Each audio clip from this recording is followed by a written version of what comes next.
The Genesis gun control was designed to keep guns out of the hands of black people. The last thing that they want to do is to prop up a message that demonstrates to the very people that they rely on to gain their power is the idea that we utilize the very thing they're trying to ban to gain our freedom or to protect our families back during a time period where we needed them the most. I think Negroes should, in areas where the police, whether it be federal, state, or city, have proven their inability or their unwillingness to defend Negroes, the lives and the property of Negroes, then it's only intelligent and it's only right that Negroes protect themselves. And I have encouraged them to buy a rifle and a shotgun, which according to the Constitution is legal.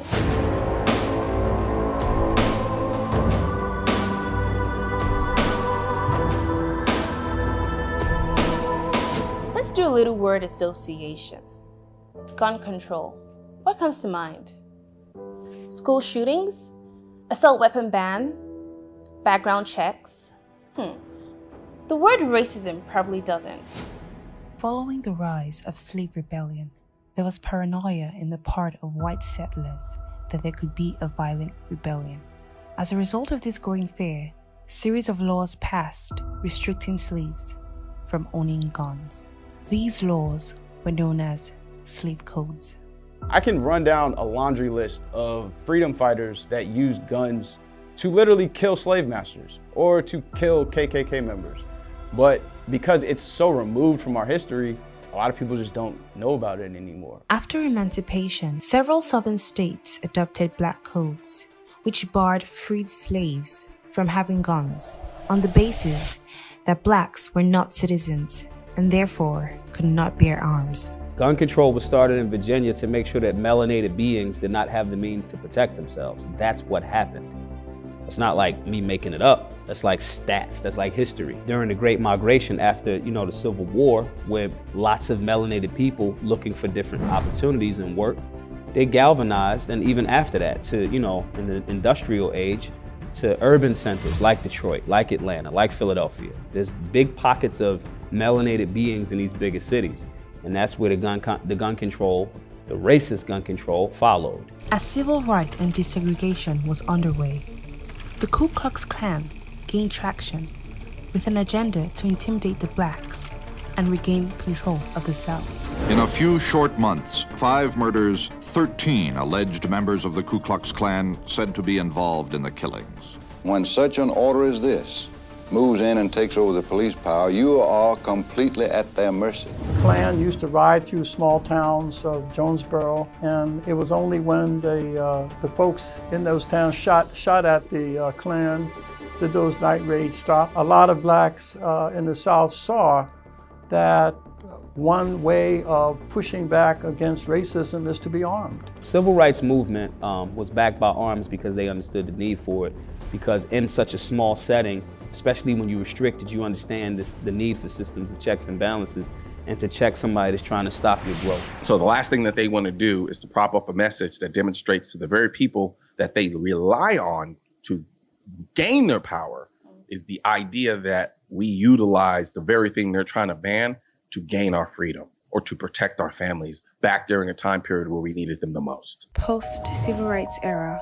Democratic-led cities enacted targeted gun control policies in black communities. As early as 2010, it took a black man, Otis McDonald, suing the city of Chicago to overturn its 28-year-old handgun ban. Gun owners and activists are celebrating a historic victory in the right to keep and bear arms. A 5-4 decision of the Supreme Court, which overturned a Chicago handgun ban and extended Second Amendment rights to all 50 states and all the cities and towns in them. Law-abiding citizens like myself is being victimized by saying that you can't have a handgun in your own home. Why? Tell me what I can't have in my own home. I'm not out there robbing nobody. When blanket gun bans are enforced, law-abiding citizens are left defenseless to criminals.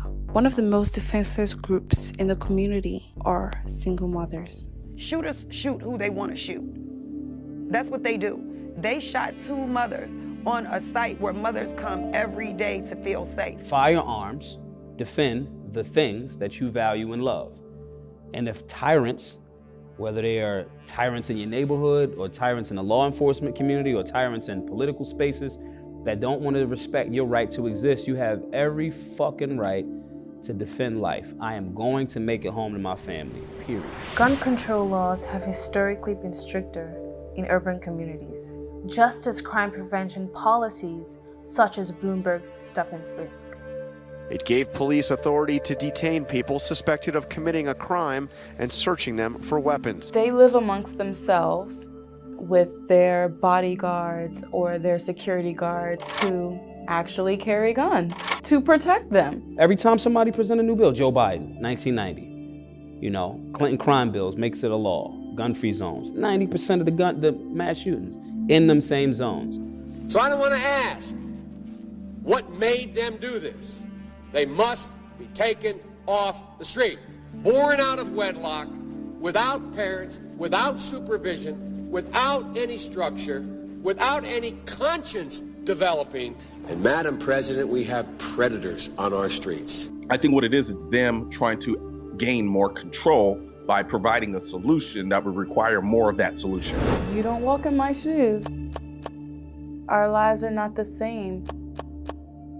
We don't live in the same neighborhoods. We don't interact with the same people.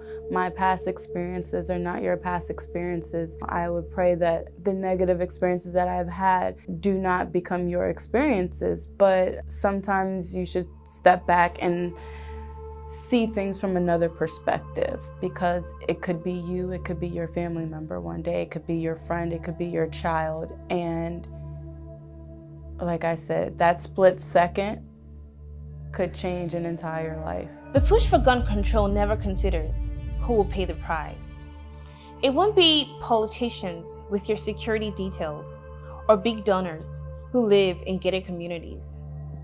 Perhaps it's time to re-examine the racist legacy of America's gun control laws. Right now, there's a culture war against the Second Amendment, which is why I need your help spreading our message to counter their message. You can help do this by leaving a comment, sharing this video, and clicking the bell and subscribe button. Let my voice be your voice, and let them know you want to keep America tactical, because the right to keep and bear arms shall not be infringed wasn't a suggestion, it was a directive. Also, if you're wondering where to purchase your AR-15s are essential, I will not comply. I am the militia. I lost all my guns in a boating accident, and your state-specific Keep America Tactical shirt, click the link next to my head or the link in the description section. Or if you're watching this on a mobile device, tap the small triangle on the lower right-hand side of this video and click the link in the description.